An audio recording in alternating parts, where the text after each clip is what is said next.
Hey there, it's me. It's Juliet, host of Bachelor Party and Jam Session, and I want to tell you about one of my favorite shows on our network. That would be Higher Learning. Back in February, I ran a short excerpt from one of their episodes on here because it is hosted by Rachel Lindsay, and she was talking specifically about Chris Harrison. So I thought it was a conversation you guys might like. And if you did, I implore you to listen to their podcast more regularly. Go ahead and follow it on Spotify. They dissect the biggest topics in Black culture, politics, and sports. And last week, they covered the repercussions of racism, unvaccinated in the NBA, and much more.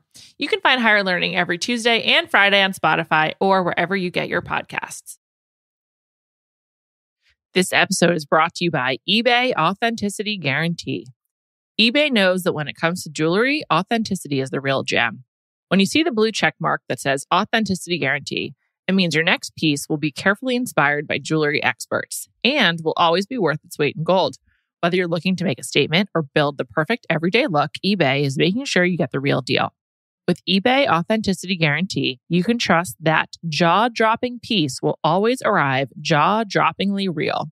Ensure your next purchase is the real deal. Visit ebay.com for terms. This episode is brought to you by Visible. Maybe you've already let your New Year's resolution slip. We all have, but you can still make a 2 year's resolution with Visible. Right now, you can get a one-line wireless plan from Visible for just $20 per month for 24 months. 24 months is basically 4 Bachelor seasons. That could be 4 engagements, 4 broken engagements. So many other couples we didn't see coming. It's really an eternity in Bachelor Nation. And that's unlimited 5G data powered by Verizon with no annual contracts. Switch now at Visible.com and use the code VISIBLE24. Don't miss out. Offer ends January 31st. New members only. Promotional rate with service on the Visible plan. For additional terms and network management practices, see Visible.com. Will's hysterical. He's irrational. He came at me. He started with me. The jacket is a symbol of the disrespect that I continue to get. So, the dude's gonna get a little taste of his own medicine, and I had to put him in his place.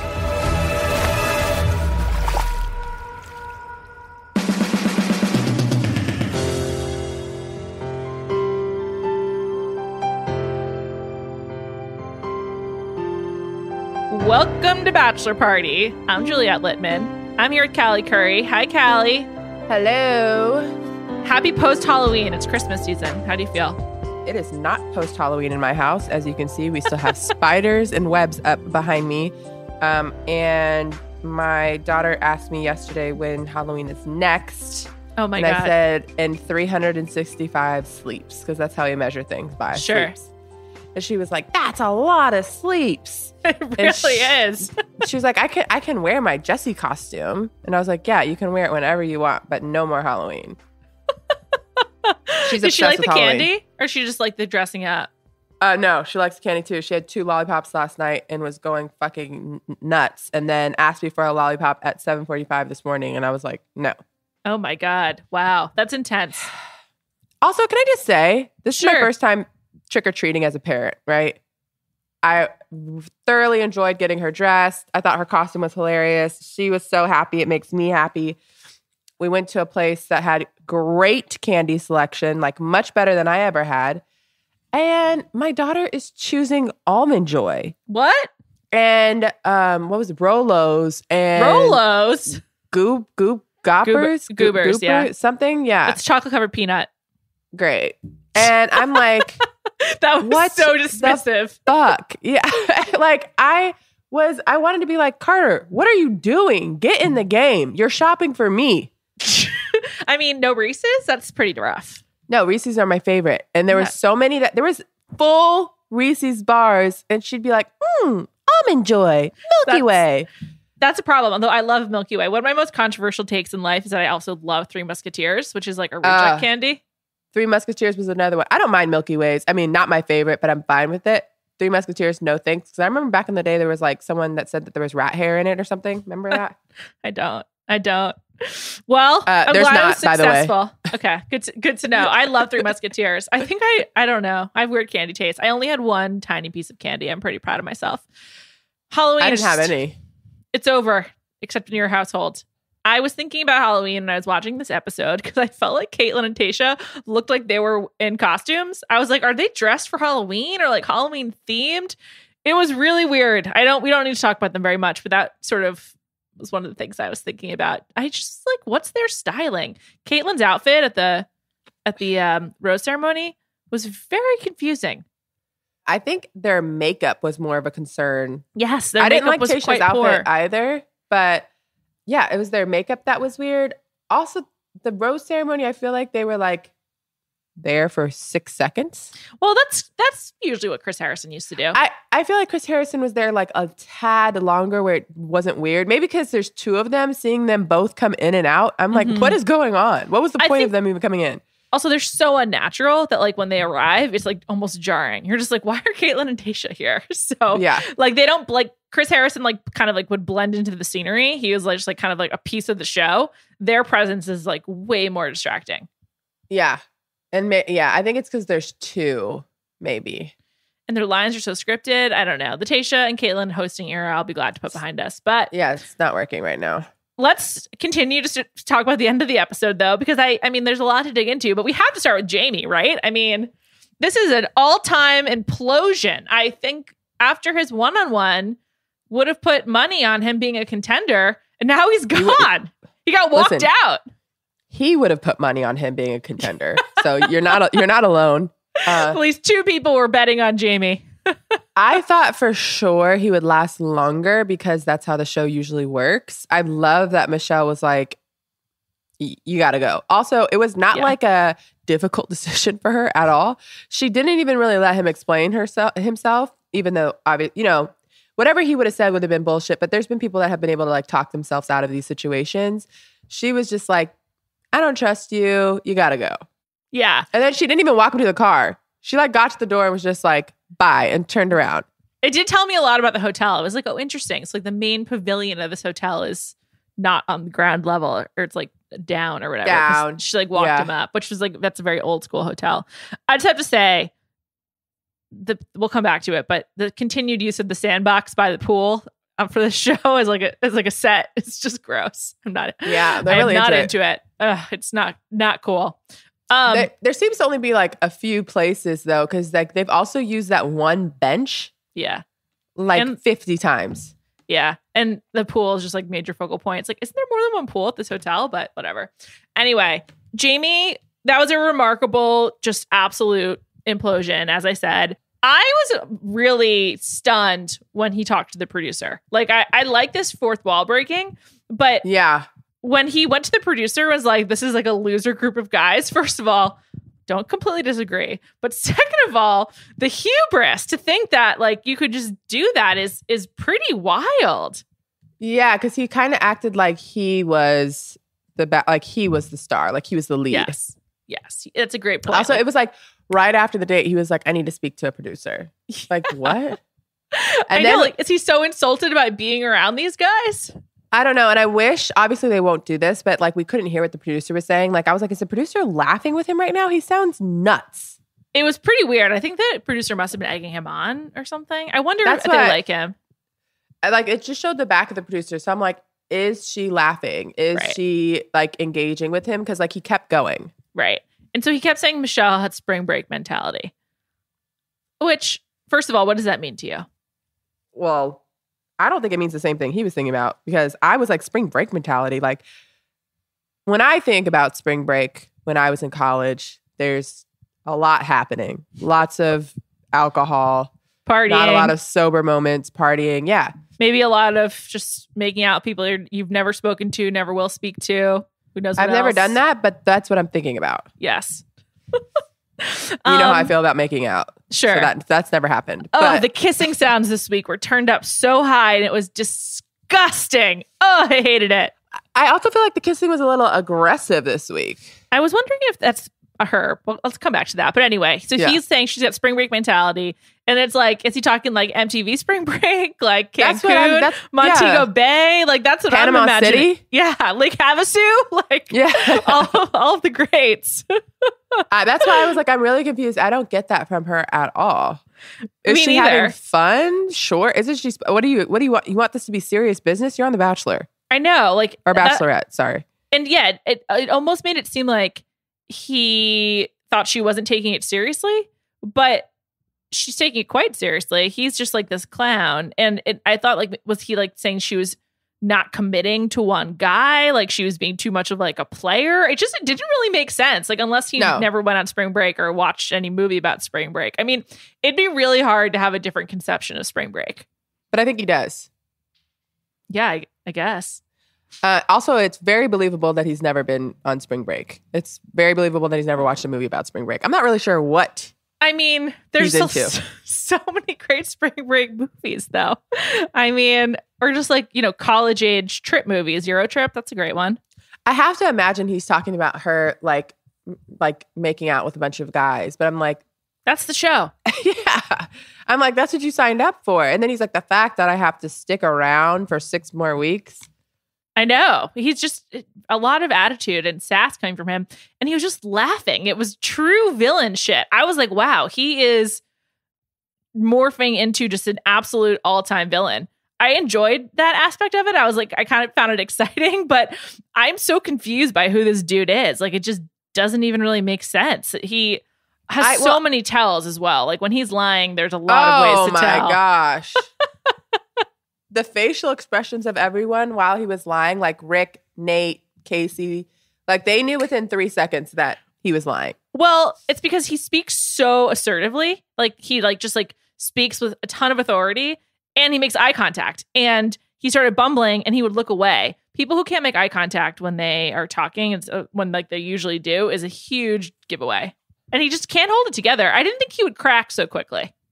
Well, he wasn't prepared at all. Like when he went up there, I felt like he felt good about himself. He was like jogging up the steps. And then when they brought it up, like he had no lie ready. Right. Well, he was like, well, no, it wasn't even really my comment. Well, my comment was, I'm like, excuse me, it was 100% only your comment. Did he think that Michelle wouldn't tell anyone where this came from? I think he thought it was done. That it's just like they are moving on. He had because opened up this doubt and then it was time to move on. Yeah, because I thought for sure that they were going to bring it up at some point in the episode, but they didn't at all. Like they waited for the cocktail party. So I'm sure he thought he was in the clear. Right. And also for us, it's been a short period of time, but I think it is like at least a few days, like 4 or 5 days, right? If not a full week. And when you're just living that life, every day feels so long. So it probably feels like a lot of time has passed to him. Yeah, also, like, he had moved on, remember? Like, he moved on in the conversation. He was like, I could tell in her face. She didn't even have to say anything. I knew it. Yeah. So, like, I think he was like, that's done. Like, I closed the case. What did you think about Nate's reaction to him referring to the audience? Oh, my gosh. Not even just that. Nate's reactions that last 15 minutes of that episode I was laughing out loud. I loved it. I have to say, Nate and JD from Survivor are making me rethink everything I think about the single dangly earring for men. I was very anti, but Nate is just wearing it so well. Yeah. And I love Nate. He's so hot. Yeah, Nate is really pulling it off, I have to say. He looks so good. Yeah, he looks good. I actually really like him like in general, but then in this instance, I loved how Rick handled it with Michelle. Yeah, me too. And then he went and told Rick's sweet. His trusty partners, Nate and Casey, don't know why those two, but he tells those two. And then, like, I felt like Casey was like, yeah, let's get him and let's tell him. And then when he came up, Casey said nothing. Nothing. And backed away. It's like the Homer Simpson gif of like backing away into the bush. The only thing he would say is like, Nate would say something. He'd be like, yeah, agreed. Mm-hmm. Like, I was like. A true follower. Like, just the definition of one. But I also didn't think like Nate didn't lose his cool at all. Like he was asking good questions. Like, why are we talking about episodes? Right. So there's a couple things that Nate did that I just found very swoon worthy. First of all, Nate's confidence is just the hottest thing about him after his earring being number 2. But when he was like, are you threatened by Joe? And just like straight up asked Jamie that. I loved it because I was like, well, we know that you're not, dude. You're just like throwing it out there. And I was just like, that is so hot. Because he was like, I felt like he was like trying to figure out in his head, why would he do this? Yeah. Yeah. He was just trying to like go through the motions of what's going on in Jamie's mind. And he was like, really couldn't get it. I loved it. That all he could come up with was insecurity. But he's also right. There's no other explanation, really. I mean, Nate crushed it. And Nate just being like, forget about episodes, like live in the moment or like live this. I just thought it was like really genuine. He was like, we're in real life here. Like, why are you talking about the audience at home and episodes? Like, can we talk about what's happening right here? What made you say that? There was no conversations. And then for Jamie to be like, well, I don't know who were having the conversations because I wasn't in them. Like, I wanted them to be like, well, then how did you know to say something? Like, that's when Nate was like, no sense. Yeah, Nate was like, so you weren't in the conversations, but everyone was talking about it and you felt like you had to go tell her? Yeah. It literally made no sense at all. Seeing him have the conversation with the producer, though, made me wonder if the producers gave him that information or if they encouraged him to bring it up with Michelle. Just because I'm like, oh, so did he like talk to them a lot? Was he in cahoots with them? It opened up more questions for me than it answered, though I found it very entertaining. I have to assume that behind the scenes, like they talk to producers a lot. Yeah. I know they do. Do. So I feel like the reason why they broke the fourth wall was because they were like, this conversation is so crazy. We had to show people. Yeah. And just completely absurd that he thinks he could like run the show. I feel like Jamie, whether it's inflated self-worth or an act, whatever, I think he expected to come into the show and just like run everything and be like equivalent, though he doesn't understand spring break. He was like equivalent of big man on campus or whatever. And the fact that he, A, wasn't the only one she was interested in, and B, he couldn't control everything was like too much for him to handle. So he threw a grenade into the mix. I think that he was hoping for a Dale situation. Yeah, definitely. It's probably he only watched one season. It's a great point. And it was like, okay, I'm going to be the Dale here. Yeah, maybe that's because he's like, the fact that I have to split time with these guys and I have to last 6 more weeks. I thought the quality of men would be higher, which you said you don't disagree. I think she has a decent group. Yeah, they're not bad. There's a lot of guys that seem genuinely sweet, actually. There's a lot of guys that seem sweet. There's more than like 4. I'm trying to think. I think there's like around 3 or 4 that I find actually attractive, which I don't know if that happens a lot. It's hard for me to say. I don't know who I actually find attractive. I would just say that like if you are a part of the Will and Peter situation, I understand why you would maybe be like, fuck this. Like, I hate all these, like these dudes suck. Those 2 guys do suck, Peter in particular. I was actually shocked Pizza Peter when Doughboy went home. I was like, I thought he's another one. I thought we'd have to deal with at least Jamie or Peter. Yeah. Also, I was shocked because last week, Will behavior to me, I didn't like. And this week, I was like, wait, is Will okay? Is he? Will fishing his jacket out of the pool was really funny. I enjoyed that. Even him like not reacting to Peter, I thought for sure he would tell Michelle, and he didn't even do that. Like, I know. I thought he that's the best I've seen someone handle confrontation on the show. It's a good point. A lot of these guys do seem very set on just like having their own relationships and they seem to like each other, but don't, except for the sort of forced conflicts. They seem to actually like each other and just like want the time with Michelle. Yeah. And and maybe that's why we're seeing more of the relationships, because there's not an enormous amount of drama between guys, although the previews for next week seems to suggest a new villain. It's true. That is true. Who was it? I'm trying to remember the scenes from last week. I remember I watched it like pretty closely and then I was like, wait, what? Chris. Oh yeah, Chris, the commodities broker. Yeah, very short. I said this to Charlene and Andy on the Thursday episode last week. Chris, I don't trust because he works in finance, but he lives in West Hollywood. And like, that means he has to be either bad at his job or waking up at 4 a.m. every day. Short Chris? Yeah. Okay. Yeah. I'm just like, if you're doing that, move to New York, dude, or London or like Hong Kong. Just LA is not the place to be a commodities broker based on the markets. I mean, the timing is just fucked up. Tall Chris had some time this week. Tall Chris had some time this week. Tall Chris. Should we talk about that date? I just before we do, just Michelle confronting Jamie in front of all of the guys. It was kind of like when Katie confronted Thomas, but so much better and so much more powerful and so much like more worth it. I was like, this is great. Jamie deserves it. Also, less drama. Like, it was just like straight to the point. And then she was like, you know what? I don't want to talk about this in front of anyone. Let's go. And then was like, thank you for your time. Goodbye. I think he was really surprised. I was surprised. I thought that like she would give him another shot or she would confront him. Too. But I thought she would. It just showed me that it seems like she's really in control and she's sort of like doing it the way that she wants. But also, I will say, Katie's season, had its downfalls. God. We didn't talk about Katie and Blake breaking up. Yeah. Well, we've all moved on. I mean, I think I moved on like 30 seconds after I saw that they had broken up. Yeah, we all moved on from Katie and Blake breaking up very quickly. I don't care. She did like a comedy show. She just wants to be famous, so I wish her the best. Whatever. I wonder if she wanted to be famous Matt season.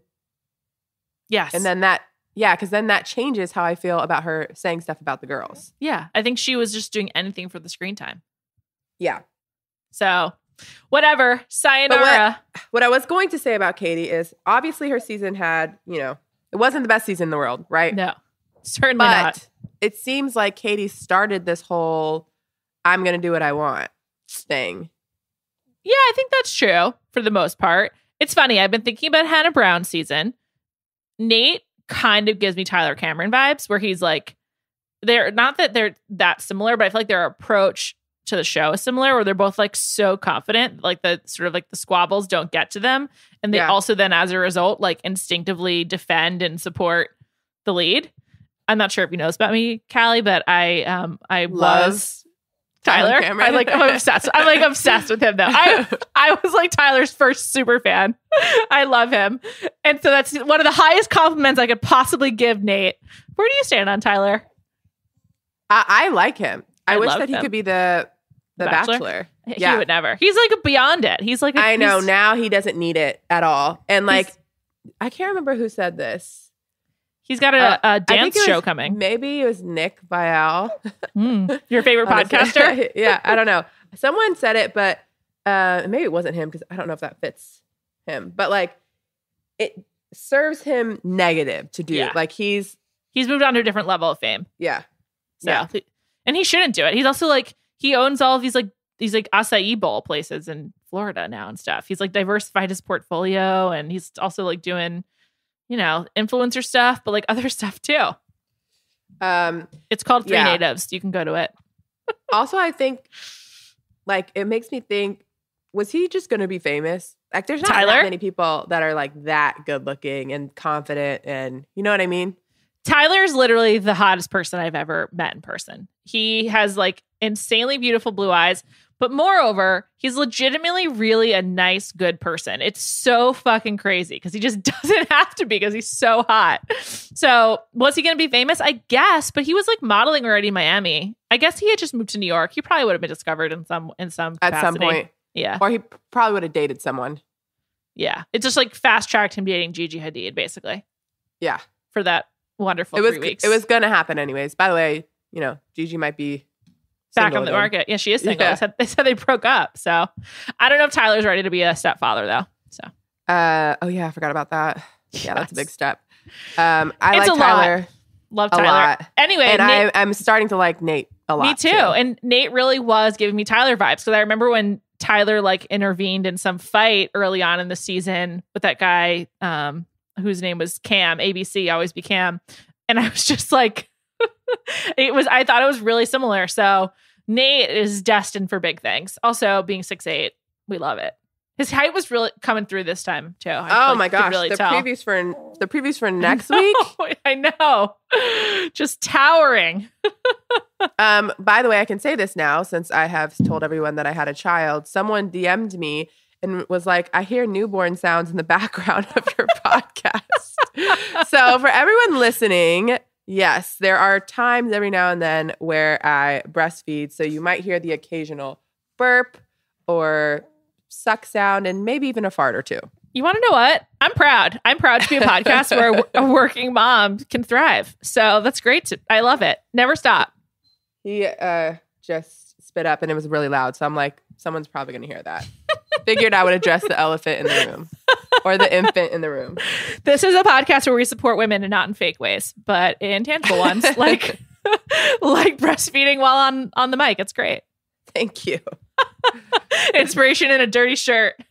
Yeah.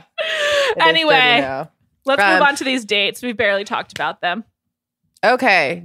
First group date. Yeah, we got this. The Top Gun Maverick publicity machine is rolling. Yeah, I didn't like the date. Being in one of those like G-force simulators, like Michelle's, one of my worst nightmares. I don't take Ubers because I get car sick, so I can't even imagine how I would do in that. I would vomit everywhere. I wouldn't do it. I was just horrible. I have to say though, Glenn Powell and Jay Ellis, like maybe the best like celebrity cameos they could get at the moment. I feel like first of all, Jay Ellis already really big with Insecure being back, but I feel like in general, both those guys are just like beloved on the internet and gonna have like a big end of 2021 because of the movie. So I was like, this is a huge get. I'm sort of like jealous. Minus the singers, they have pretty good cameos. Like Lance Bass, Lil Jon, David Spade.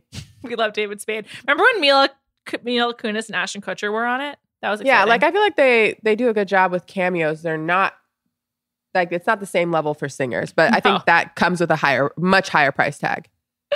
Definitely. And this was promotional, right? Like their movie's coming out soon. It's been delayed so many times. And I don't know. I was delighted to see them. I'd kind of forgotten about Glenn Powell, but I was like, oh, right, I love that guy. I can't wait for this movie. Jay Ellis looks like he should be a Bachelorette contestant. I mean, just like very handsome. Yeah. I think Michelle would be really into him. Oh, I mean, I feel like he's universally beloved. Yeah. Yeah. What do I say? He is generally an attractive guy. Is that what I say? I mean, that's a pretty basic statement. So probably. I don't think that's what it is. Universally accepted, universally praised? No, it's something about saying someone's like a good-looking guy. Oh. Objectively attractive? Objectively attractive? I say that. I say that all the time. Yeah, I think he's objectively attractive. They gave Peter the nickname of Doughboy, and I just absolutely loved the ethering of being like, that's a name for like someone who's in a gang, not him. He's soft. Dough soft. Right. I was thinking like, were they given like descriptions ahead of time? That was really quick. I'm sure they edited it to be shorter, but they probably were given some. That was probably the easiest one because of the pizza dough or whatever. I wouldn't come up with that quick. I don't know. I bet they just were like given by the producers. It's not like they like really know anything. I wonder if they had fun doing it, Glenn Powell and Jay Ellis. I need them to like weigh in. Yeah. Let's have Jay Ellis on the show. Would love that. I know. I was like, does he watch The Bachelorette? I need to know more. Did they know what they were doing? Probably does. Yeah, I feel like most of the cameos are people that watch the show, but this is specific because it's like it's promo. Yeah, it's marketing. Yeah. Yeah. But they probably still had to like quarantine for it and everything. So yeah. Yeah. Who knows? And then the guys did it and they were supposed to talk to her, like tell her how they felt while in the machine. It also is completely unrealistic to be like, you're about to throw up, but you're also, finding like the words to say, Michelle, I think you're so beautiful, or Michelle, I love you. Like completely unrealistic challenge. Whoever came up with it didn't actually try to do it before they suggested it. And then to make it worse, we have Peter speaking in Italian and Will speaking in Spanish. And Michelle's like, translate. And it's just awkward because no one is actually talking to each other. It's just so weird. It's weird. It's weird regardless. Even in English, like she's just like standing there. They're trying not to throw up. They're just saying whatever to get through it. It wasn't a good date. No. The only good part was the two cameo guys. And then they have their after party where they go back to the sandbox, which is, I've learned through the DMs is a part of this hotel. Like they just have a sand thing next to the pool. So I guess they didn't have to like bring it in or anything, but it doesn't make it any cleaner. It's still disgusting. Yeah. By the way, lots of DMs about the Chanel of dirt. Oh, really? Yeah. People agree. What are they saying? Okay. that was pretty good. I got like Chanel of dirt. Ha ha ha. I feel seen. I'm like, I'm not the only one that thinks that sand is disgusting. It is. I did get someone DM me and saying that sand is cleansing. That's what I said. Yeah. And then when I did my Q&A, someone asked me, would I rather, go to the airport without shoes on? Socks on? Yeah. Go to the airport without socks or get in the ocean. What was the answer? I said it was a nightmare of a question, but I would rather get in the ocean up to my ankles in see-through warm ocean water. Okay. Well, that's very specific. I will say I find sandboxes disgusting, but natural sand at the beach, I'm all in. I love the natural atmosphere. Yeah, I don't think natural sand at the beach isn't disgusting. It's just unnecessary. I mean, it's part of the beach. There's no way around it. If you like the beach, you have to accept sand. I don't accept sand by a pool, though, that doesn't move. That's disgusting. That's why do they keep going back there? And she always has to take her shoes off. I hate the sand pit. It's like a trap. The sand pit is objectively disgusting. Yes, 100%. I think everyone can agree on that. And they spend a lot of time in it. Yeah. And then against all odds, somehow, though Will won the date, Martin, who we hadn't really heard from yet, got the rose with Martin with the blonde hair. Frosted tips guy. Lance Bass. I was really into him, by the way. He seemed sweet. However, it was so awkward when they were just like 10 feet away from the rest of the group whispering to each other. No, obviously that wasn't like ideal, but I like that he was just like, fuck it, I want to check in on her. So if this is also like, you have to understand, and I feel like you've told me this, other people have told me this, but like they don't get time, like a ton of time. So I feel like we're only on week 2, week 3. He's probably like, this might be the only shot I have, so I want to do it. It's true. So, it's true. Even though it was awkward, I'm like, it's not as awkward because I understand his thinking, you know? Right. He's shooting his shot. Shoot or shoot. Yeah, but I also liked him. His personality seemed good when they spoke to each other. Like stuff that he was saying was all good and it wasn't corny or didn't seem rehearsed. I liked him. He seems like he also has like style and personality. Like he's not generic. He doesn't seem like one of the other guys. So I guess that's the positive. hair throws me, but everything else, I think he seems like a good, genuine guy. He also seems like genuine. He seems more mature. I don't know if he's older than the rest. Chiller too. Like he's just kind of quiet, or a little bit quieter and like not flashy. Yeah. So. Speaking of quiet, hi, Joe. Was Joe on this date? Oh yeah, he was. I forgot. Also, like up until the rose ceremony, I'm like, have we heard him speak? He's just incredibly shy. I have to say, I know he's objectively handsome, but I find his personality to be just like he's just too shy for me. Like he seems really sweet. I'm sure he's great for someone, but I would need a little bit more. And like, does he like, what's he like as a partner? Like we have no idea because he doesn't seem to express himself that well, which is like, that's okay, but it's just not good for television or not good for television at all. He also seems really nervous on camera. You can like tell he's nervous, but I think that's attractive. Also I had the opposite effect. I have become more attractive to Joe. Really? I like that he's not the center of the center of attention. Wow. I like that. I like that he's just like in the background. And like, I think humor is like one of the number one qualities that I look for in a guy. Mm-hmm. I'm hoping that he is funny, just not in front of people. There's literally no evidence that he is. Like I would never be like, that guy's so funny in secret. There's no evidence that my husband is funny and he's hilarious. Okay. Well, people don't think he speaks. Well, you could tell them the opposite. That's nice. So you're giving him the benefit of the doubt based on your life experience. Okay. Yeah. Fair enough. Yeah. Also, I can't dispute that. Physically, especially in suits, I'm like, wow, Joe is so good looking. Joe does look hot. I would say him and Nate are by far the hottest guys to me. There's no one even close after them. Nate's not just like in terms of their clothes, how they carry themselves. Like I said, I'm not that into Joe, but like objectively very good looking guy. Like, and I think the world is pretty into Joe. Joe, Nate. I think Leroy is really good looking. Yes, Leroy as well. Awesome smile. Loved his glasses. I assume they were blue light glasses, but I don't care. I thought they looked really cute on him. I was really into the style. Also, at one point I paused it and like Leroy and his glasses was like right in the center of my frame for a long time. And I was like, cute. And he also just looks more and more like a holiday brother. Yeah, it's actually scary. Are the holidays aware of this? Like we need to tell them. Someone has to have told them. I hope so. It's like uncanny. It really is. I will say that his smile is beautiful. Joe? He like had this. No, well, Joe Leroy? Also. Yeah, Leroy. Yes. He also had this like moment that I thought was so cute during the episode. And then He got chosen like third. Yeah, I know. She must actually like him. Yeah. She likes these quiet guys. She might. Or maybe we don't fucking see it because we're seeing Will and Peter. Right, like for and example. Jamie. And Jamie. Well, I'm glad. I mean, Jamie. I wonder if he'll like be back on Paradise next summer or whatnot. 100%. He's such Count him in. He just seems like he wants to be in charge. So I feel like he's a better chance of trying to like pull some strings in Paradise than here. I don't know.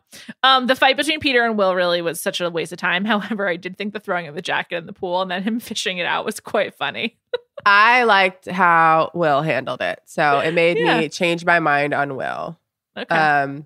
That he didn't even say anything to Michelle at all. He didn't give Peter like the satisfaction. He just fished it out with some sort of device that didn't seem like a good jacket fishing device. It's like a pool net when you're trying to like get like I didn't see the net, like so it looked like a cleaner. Like it looked like the pool net without the net. I didn't see the net part, so I was like, "What is?" And that's why it kept falling back in the pool. He like couldn't get a grip on it. Let's talk about the one-on-one with our beloved Rodney. Yes. Also, first Clayton signing. Yeah, so much Clayton. We actually heard from him. I felt like they re-edited it because there's no reason for Clayton to be in this episode. Like he didn't do anything, but he talked a lot at the end when they were talking about the Jamie situation, and he got a lot of sound bites on the date. So I feel like they're trying to build up Clayton because there's otherwise no reason for us to hear from him. This is the first episode that I'm like, oh, Clayton exists.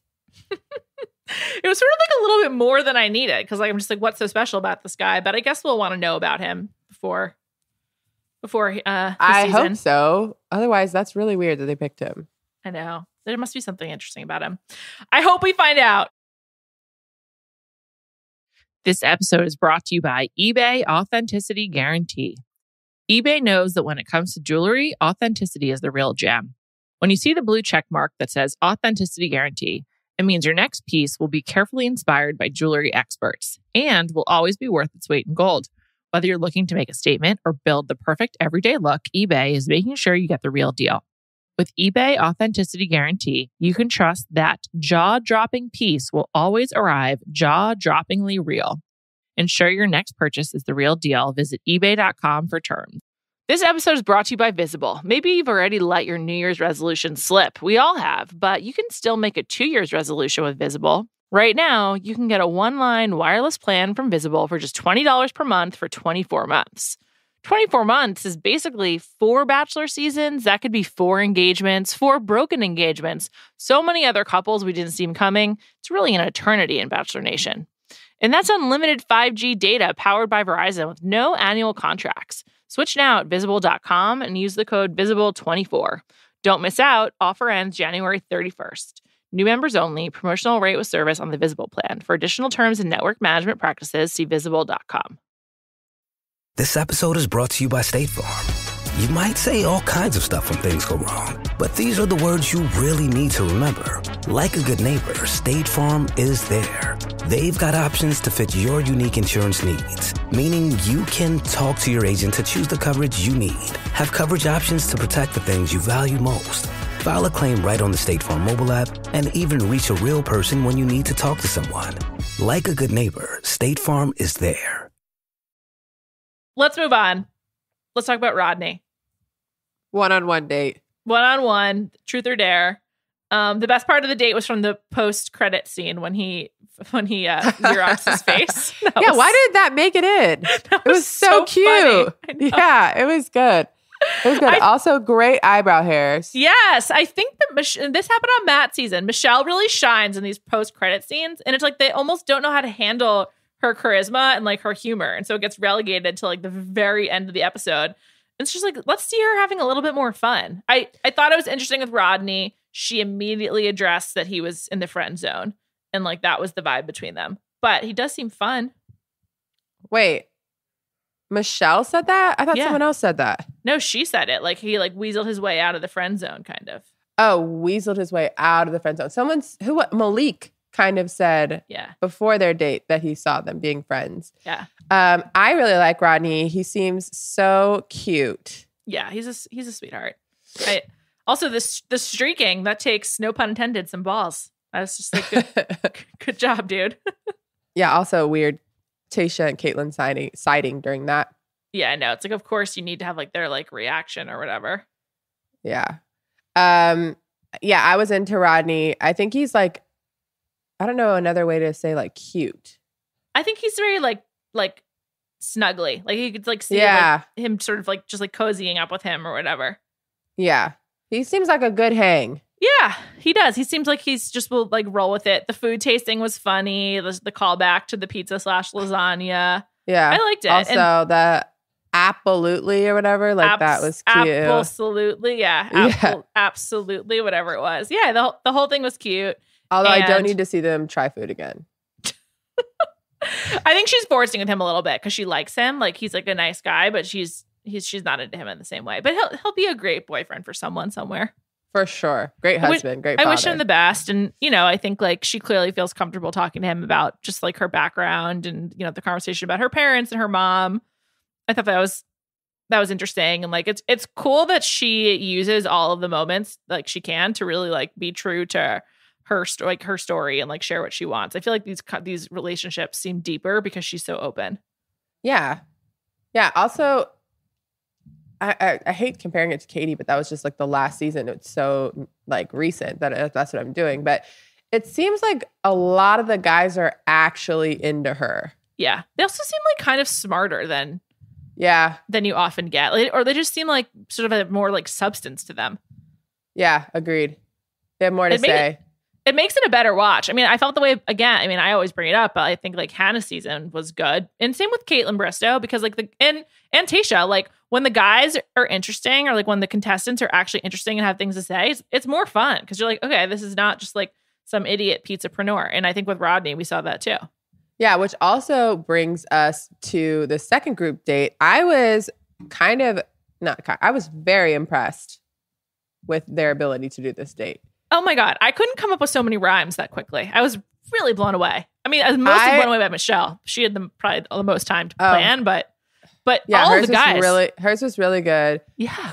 Tall Chris, I mean, he's been there, done this before, clearly, because like he was a pro. Okay. Tall Chris. He's an aspiring motivational speaker from Halifax. He who wore the hoodie under his blazer. My favorite look. I found him quite endearing, though, like not for me. I found his enthusiasm and like his like just like sheer excitement to be really cute. And it just made me really like him a lot. I thought that was adorable.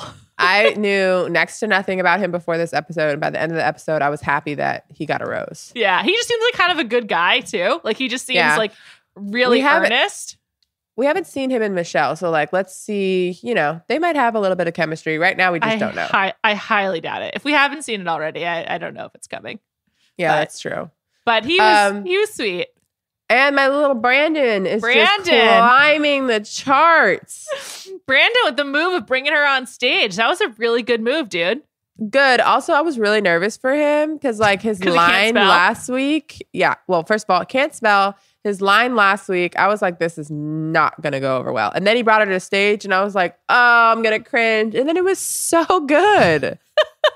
He was very sweet. They all really did do a good job. The only one who was horrible was Jamie. Also, what the fuck was that?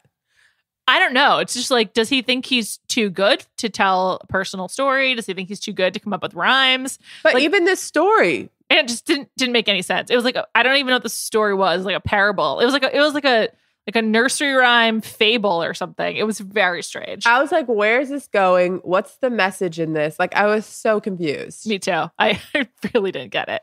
And like, she never even said anything about it. I think because it was like bad. And so she just focused on the good ones. I do think she does that where like she doesn't dwell on the shitty stuff and she instead like gives her time to the guy she's like actually excited about. And I was really happy for Brandon. It just seems like, you know, he seems like a sweetheart. I'm really into, very, very into Brandon for her. Me too.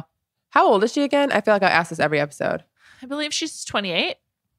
Yeah, okay. So like I also like Brandon being 26 because he seems like he's like not the average like 26, whatever. Like I think they could actually have like a lot of fun, grow together. I think he would be great with her little kindergarten kids or fifth grade. It's quite different. It's all the same to me. Yeah, like I just really like, I don't think he wins, but I really like Brandon for her. He definitely doesn't win. But yeah. he's in a crush in paradise. He's like going to find love with some sweet girl next summer. So Brandon, hold out. It'll be good for you. Him and Jasenia would be really cute. Oh, that's a nice idea. Yeah, I wonder what she's up to in general. No idea. I thought that, what do you think about Romeo? Every week we have to comment on Romeo until he's gone. The only thing I have to comment about him is at the rose ceremony, I was like, you're going to talk yourself into not getting a rose. Like, it was like 2 minutes of him just going on and on about, well, now this person's getting a rose and then the roses are dwindling and now maybe I don't get a rose. I'm like, bro, shut up. I think were I in that situation where I had to like write spoken word poetry about love, I would not work Romeo into it. Like he worked Juliet into it. And I was just like, nah, that was too easy, too contrived. So everyone's too expecting. On the nose. Yeah, exactly. Too on the nose as Callie holds a tissue up to hers.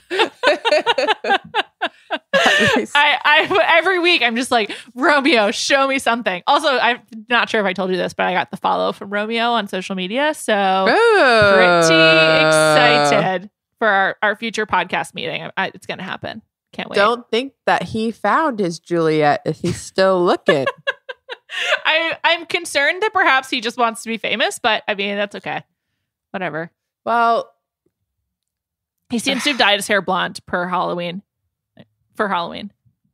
He's the Harvard grad though, right? Yeah, Harvard mathematician. Yeah, I guess like, why do you need to be on the show? I guess a mathematician though. What do you do with that? I think he just, it seems like he works at a startup. I did a deep dive on him last week.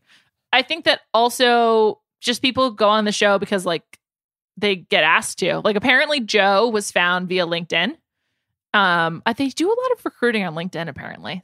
I got a few messages about that. So who knows? Somehow they have 5 billion recruiters because like if you're just walking around, someone will walk up to, like it's happened to me multiple times. I remember the first time it happened to me, I was like probably like 22 maybe in Lord and Taylor's. I don't know if that still exists in Boston. Oh my God. I thought that it was like the coolest thing ever. You were asked to be on The Bachelor? I mean, they wanted me to like, I don't know what they call it, submit an application. Yeah. Is it application? Yeah. Whatever it is. Yeah. Yeah. They asked me if I would have interest, if I would be willing to submit an application. Could they take my picture? And I was like, oh my gosh. Did you want to do it? No, I just thought it was really cool. You just happy to be asked. Yeah. I remember telling my mom like, wow, that's so cool. And she was like, no, it's not. Yeah. I also don't know if like I fully understood. Like, I think maybe at the time at 22, I thought they were asking me to be the Bachelorette. I'm not sure. You're like, sure, I'd love to find love.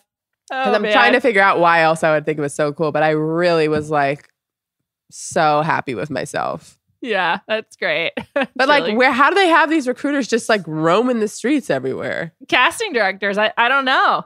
In Lord and Taylor's in Boston? I like how you've added an S, like it's Bachelors in Paradise. Lord and Taylor. It's just Lord and Taylor. Oh, is it just Taylor? Yeah. I think I do that a lot. Let's talk about the guys who went home. Let's start with LT. He who has never spoken, but is the grandson of Clint Eastwood. That is fucking weird. Really? So crazy. Also, you can like see it.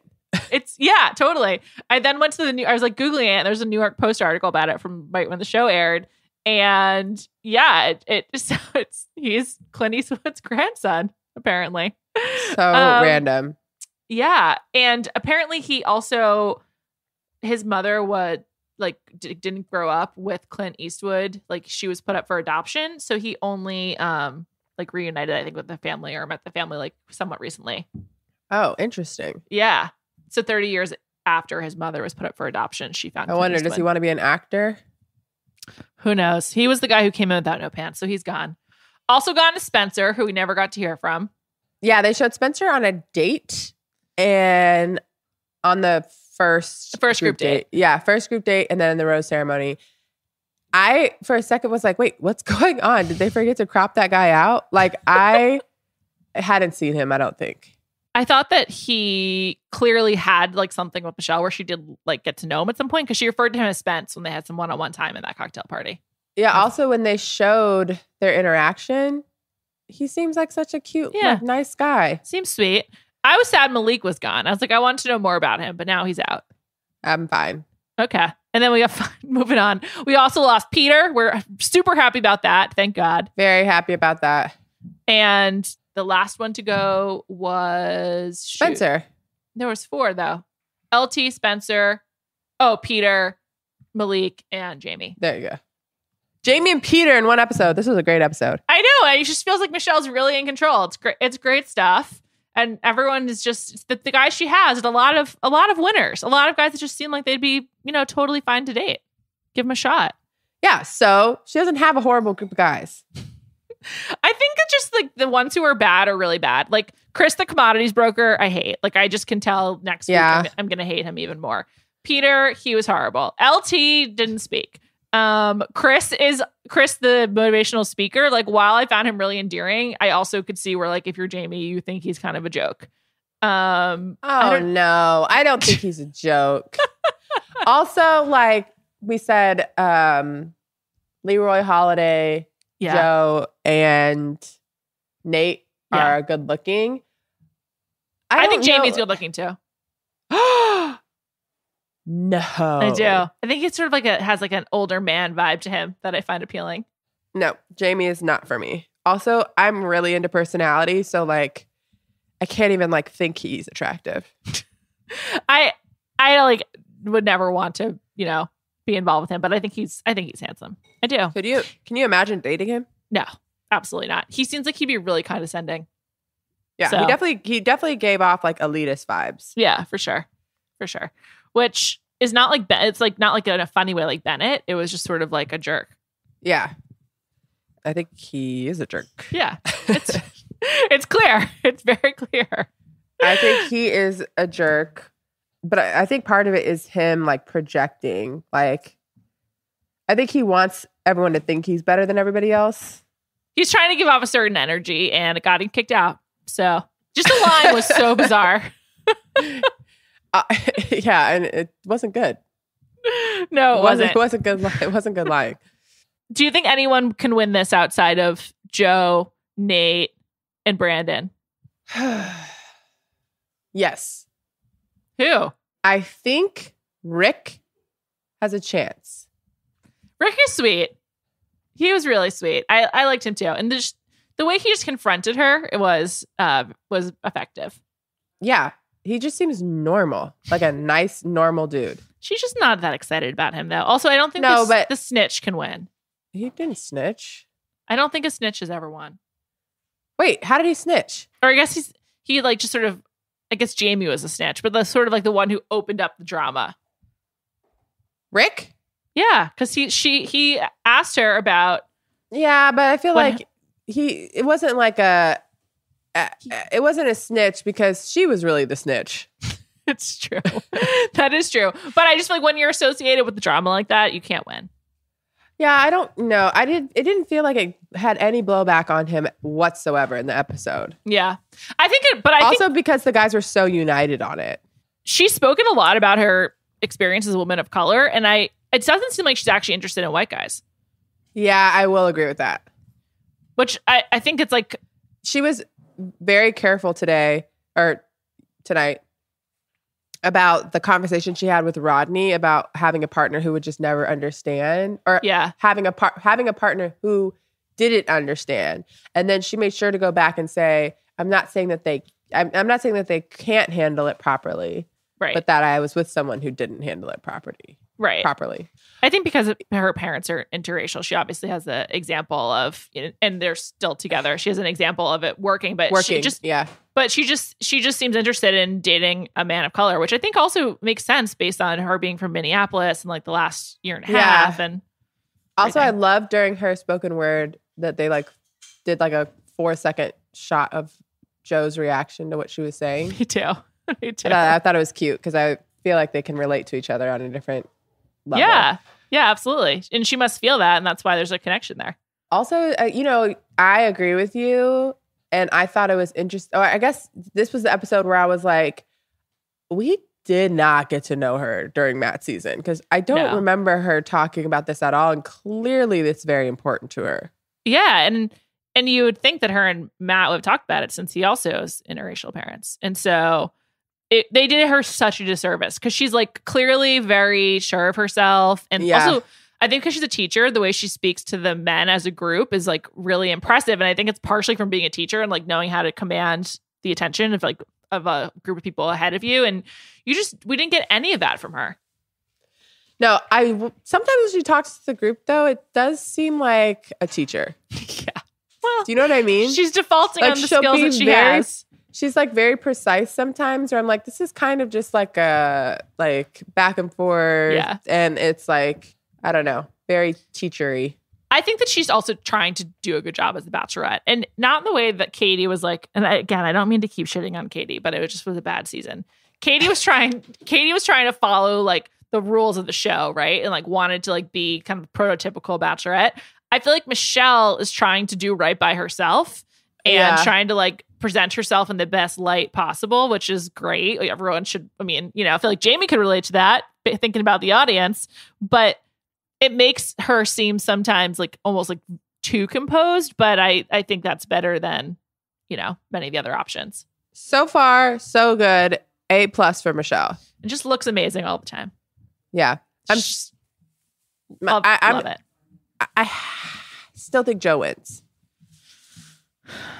I don't know. I know you think he self-eliminates, but I think he's too shy. I feel like you have to emote more to like tell her that you're ready for it. And I don't see him doing that. I think he's too shy to self-eliminate. I think he would stick with it even if he wants to. Well, truth and time will tell all. We got to see a little bit of action at the cocktail party from Joe. He said like 4 sentences. A little bit. A tiny bit. And they were talking about him. You would think we would have gotten way more.